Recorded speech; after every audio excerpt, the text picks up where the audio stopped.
Mandela, Lila Vanorio. A ver, es cuando hay algo que pasa, que a veces recuerdas un hecho, un evento que realmente no sucedió. El origen de esta denominación entiendo yo que tiene que ver con que mucha gente mm, perdió en el radar a Nelson Mandela durante los 27 años que estuvo en la cárcel. Y a partir de allí se creó esta idea del efecto Mandela, así como el síndrome de Estocolmo, ¿no? Bueno, pues eso a cada rato uno termina completando esos vacíos en algunas historias y por eso, yo juraba que ese señor estaba muerto. Exactamente. Bueno, pues Luis Jiménez, doctor en Ciencias Comparadas y Neurobiología de la Academia Venezolana de Neurociencias, nos acompaña vía telefónica para explicar este efecto Mandela y por qué hacemos esas cosas. Bienvenido, doctor Jiménez, un gusto conversar con usted. Mis estimados, muchísimas gracias por la oportunidad. Espero que en esta ocasión serles de utilidad en la visión científica y como médico. Bueno, ¿cuál es esa visión sobre el efecto Mandela, doctor Jiménez? Ok, hay algo que parto de esta explicación y que es interesante. Voy a comenzar con lo que he entendido hasta ahora de la memoria. La memoria es un acto muy complejo. Pareciera o a simple vista que simplemente consta de una serie de actos arbitrarios que simplemente yo veo algo y lo acumulo en la mente o en el cerebro, para ser más específico, como que si yo fuera dejando algo en el cuarto de los enseres. Ujú. ¿Qué pasa? ¿Qué sucede? No es así.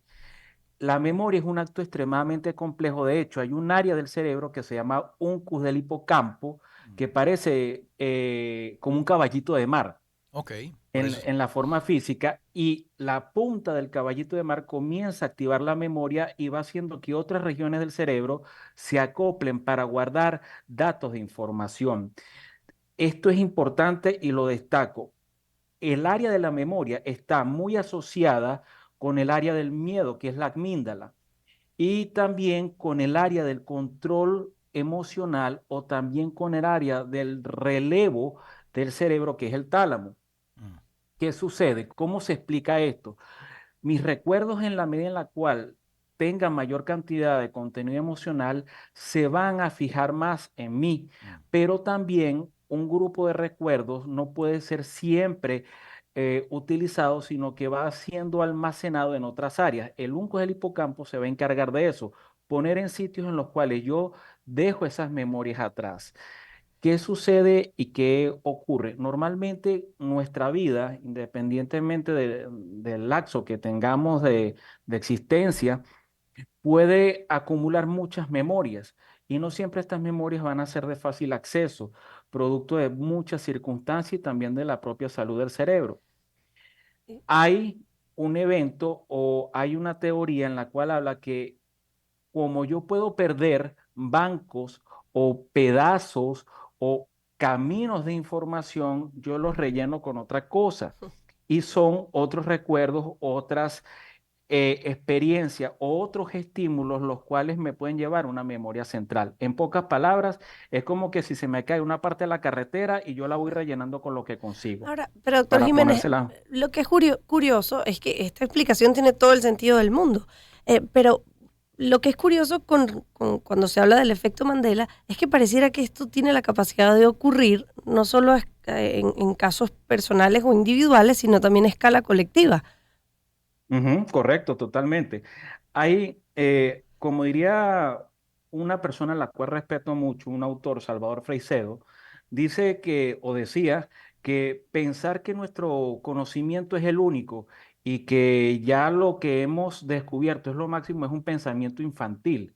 Y en verdad aquí va a hablar más el científico que el médico. Es correcto, no lo sabemos todo, y hay algo que es importante: nuestro cerebro apenas lo estamos comprendiendo, y neurólogo, neurocientífico, imaginólogo que me diga que lo sabe todo el cerebro, puede pecar por narcisista, ¿verdad? Pero pasa lo siguiente: veamos el cerebro como que si fuese un radio. Ese radio puede captar diferentes ondas. ¿Qué es lo que pasa? Nosotros podemos captar en común un mismo pensamiento, podemos captar en común una misma onda varios seres humanos. La respuesta es sí, porque la coherencia de la idea me hace pensar en el cerebro como un gran aparato que puede captar Claro, claro. señales de diversos tipos. A Hay un eso, a autor que eso yo, iba, doctor, disculpe que lo interrumpa, que por favor, claro. El efecto Mandela tiene un sentido, es decir, lo que la gente pasa a creer que es cierto, tiene sentido, Ujú. porque si no tuviera Ujú, sentido no pasaría a ser como una verdad aceptada generalmente. Le voy a dar algunos ejemplos. La canción de Queen, ujú. donde ellos dicen We are the The champions. Champions. Ajá. Ujú, Eso es lo último que ellos dicen. Sin embargo, todo el mundo cree que después de esa frase dicen of the world. ujú. No lo dicen nunca, pero como es lógico, la gente lo acepta. Me Ujú, explico. ujú. Entonces, Totalmente. eso es lo que tiene que ver con el efecto Mandela. O sea, que hay una verosimilitud en la información que se está dando y que no es cierta. Ujú. Em, en este caso pasa lo siguiente, esto es lo que me prueba las teorías. Cuando yo tiendo a ver un fenómeno y este fenómeno de alguna otra manera lo repiten varios individuos, debe haber un porqué. No lo puedo clasificar ni como erróneo, ni como exacto, ni como invención, sino que este evento sucede por algo. ¿Qué pasa en esa transmisión de información inconsciente y que yo acepto como tal? Las teorías que se han propuesto, una es esa, la otra, que es una teoría un poco más que va hacia la paraciencia, voy a colocarle esa palabra, que de alguna u otra manera existe como una diversidad en la información que puede ser realidades alternas incluso. Quisieron probarlo en algún momento diferentes personas con una amplitud en conocimientos paracientíficos, pero el punto que me interesa llegar es este. Si varias personas ven un fenómeno, independientemente que yo crea en él o no, independientemente que me sienta de acuerdo con él o no, como científico yo debo verlo y no debo criticarlo, debo verlo como desde la visión del observador. Mm. ¿Qué pasa? También este fenómeno del fenómeno Mandela también se pudo ver en el juego de Monopolio. Había en un tiempo en el cual ciertas personas decían que el logotipo de este juego tenía anteojo, en otras personas dijeron que Ajá. no.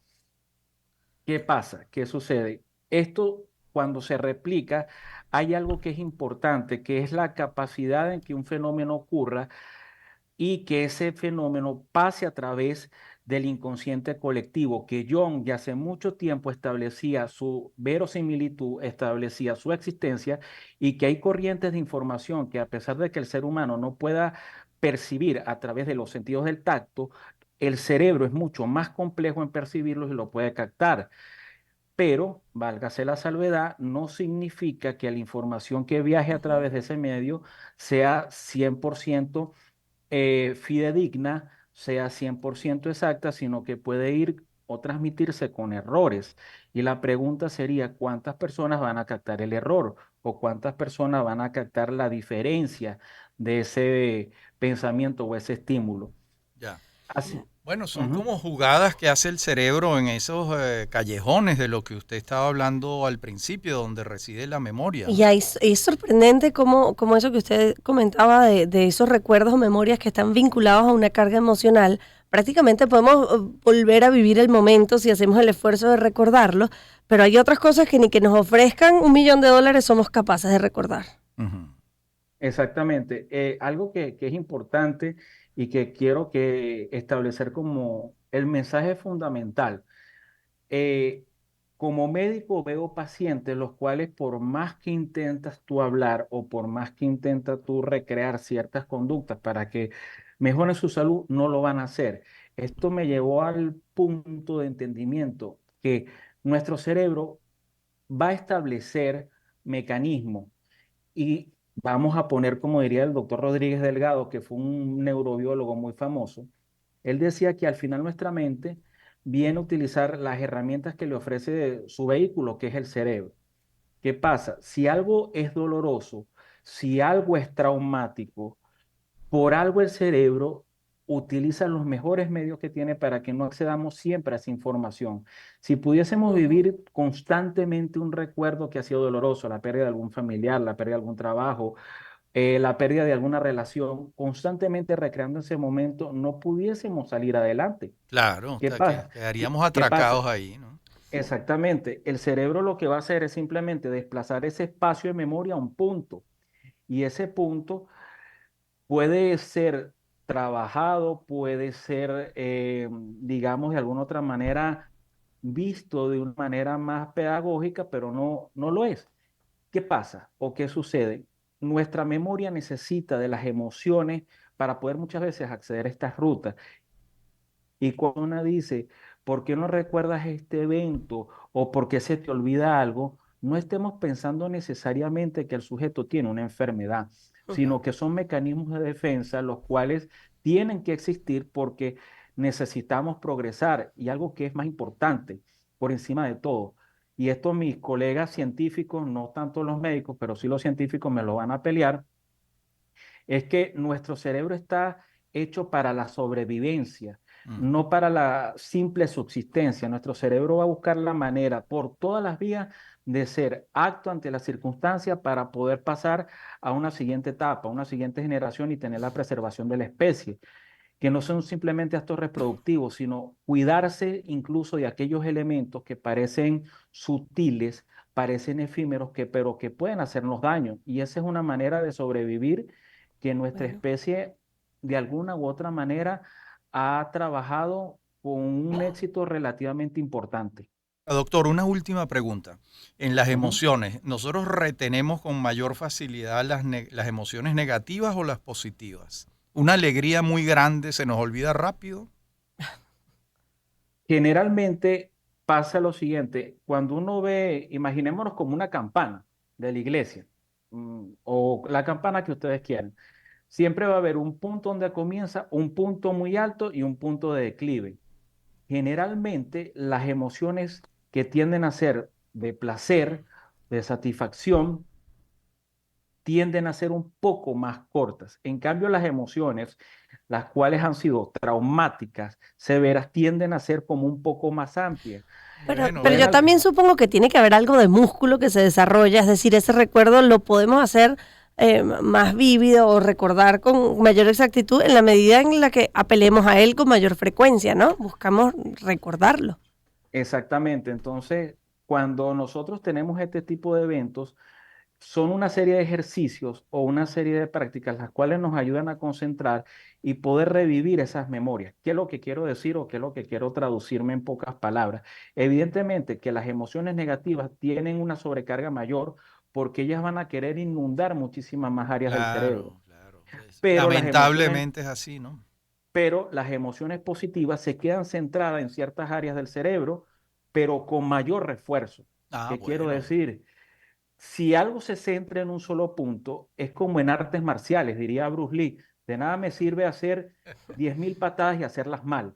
Claro. Si yo hago una sola patada, pero la hago muy bien, el día que tú te enfrentes a ese peleador, prepárate, que el día que te tire esa patada, mínimo 4 Knockout. fracturas de costilla. Bueno, muchas gracias, doctor Muchísimas gracias. Luis Jiménez, especialista en ciencias comparadas, neurobiología y de la Academia Venezolana de Neurociencias. Muchas gracias.